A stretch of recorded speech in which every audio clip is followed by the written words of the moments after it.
पता है वो फंड्स कहाँ गए। जी सवाल जी अदालत के हवाले से मैं बात करूंगा कि शेख रशीद साहब पर जो मुकदमात दर्ज हो रहे हैं उनका इल्ज़ाम ये है कि राना सनाउल्लाह साहब जो करवा रहे हैं वही करवा रहे हैं। तो क्या आप समझती हैं कि हुकूमत अदालती हुक्म के बावजूद शेख रशीद साहब पर मुकदमात दर्ज होना क्या कानून के अमल दरामद होने पर फुकदान नहीं हो? इसका मैं 2 लाइनों में जवाब देती हूँ, फिर राना साहब बात कर सकते हैं, वो रेलिवेंट हैं। मैं जनरल बात करूँगी। मैं पहले भी ये बात कह चुकी हूँ कि मैं इंतकाम के हक़ में नहीं हूँ, किसी के साथ नाहक ज़्यादती नहीं होनी चाहिए। लेकिन अगर किसी ने कोई जुर्म किया है और वो 12 साल का प्लान समझ के कि हम जो भी कहेंगे हमें कोई कुछ नहीं कहेगा, जो होता है पिछले 6-8 साल से, और अगर किसी ने वो जुर्म किया है तो उसकी सज़ा उसको मिलनी चाहिए, क्योंकि वो एक सियासतदान है या वो एक पार्टी का सरबराह है या वो एक्स वज़ीर आज़म है। इस वजह से किसी को बच के निकलने का मौका नहीं मिलना चाहिए। अगर जुर्म किया है तो उसकी सज़ा उसको मिलनी चाहिए। नाहक किसी को पकड़ने के हक़ में मैं नहीं हूँ। राना साहब आप कुछ कहना चाहेंगे? आखिरी सवाल प्लीज़। आपके मियां साहब की गिरफ्तारी, हमजा शहबाज की गिरफ्तारी को कहा गया था कि ये इंतकामी कार्रवाई है। अब ये जो गिरफ्तारी हो रही है शेख रशीद साहब की या दूसरों की, वो इंतकामी कार्रवाई का हिस्सा नहीं है। देखिए एक सेकंड, ये आपने बड़ा, अब मैं इसका एक जवाब तो दे चुकी हूँ।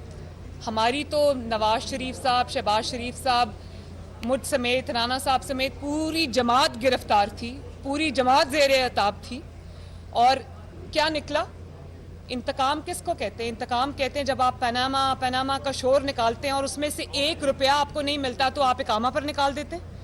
राना साहब के ऊपर आपने ड्रग्स का केस डाला, क्या निकला? आज अल्लाह ताला के फजलो करम से दूध का दूध पानी का पानी हो गया है। मुझे जिस तरह से जो मेरे पे इल्ज़ाम लगाया गया, इस्लामाबाद हाई कोर्ट ने जिस तरह से उस केस की, झूठे केस की धज्जियां उड़ा के रख दी, वो सारी कौम के सामने है। एहसन इकबाल साहब का केस हो, शाहिद खाकान अब्बासी साहब का केस हो, शहबाज शरीफ साहब के केसेस हो, सब की जो उसके पीछे इंतकाम था वो सबके सामने है। अब आप मुझे ये बताएं कि अगर इमरान खान को अपने जो ये तोशाखाना चोरी है इस पे सज़ा मिलती तो आप इसको इंतकाम कहेंगे? अगर उसको फॉरेन फंडिंग में सज़ा मिलती है जिसके सबूत पूरी दुनिया के सामने, आप इसको इंतकाम कहेंगे? अब जो इस्लामाबाद हाई कोर्ट में उनका केस चल रहा है, उनकी साहबजादी का जो केस चल रहा है, वो पूरी दुनिया को पता है, उसको आप इंतकाम कहेंगे? झूठ अगर आपने बोला है, अगर आपने कोई कुछ किया है तो वो तो सामने आएगा ना, आपको फेस करना पड़ेगा। उसको इंतकाम नहीं कहते, उसको एहतसाब कहते हैं। और एक और बात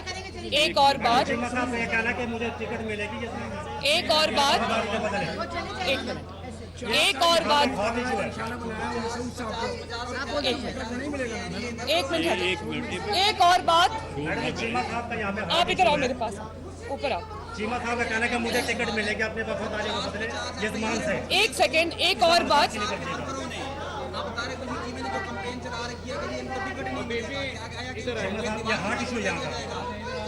देखो मेरी बात सुनो।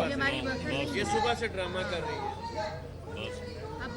चीमा साहब का टिकट क्या वाला? नहीं, एक और बात, आप अगर खड़े होकर आप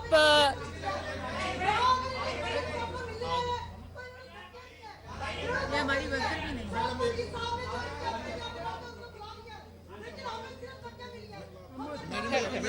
इधर आओ। अच्छा ऊपर आ जाए, इधर आ जाए। रेहाना मुंशी, इधर आओ, इधर आओ। रेहाना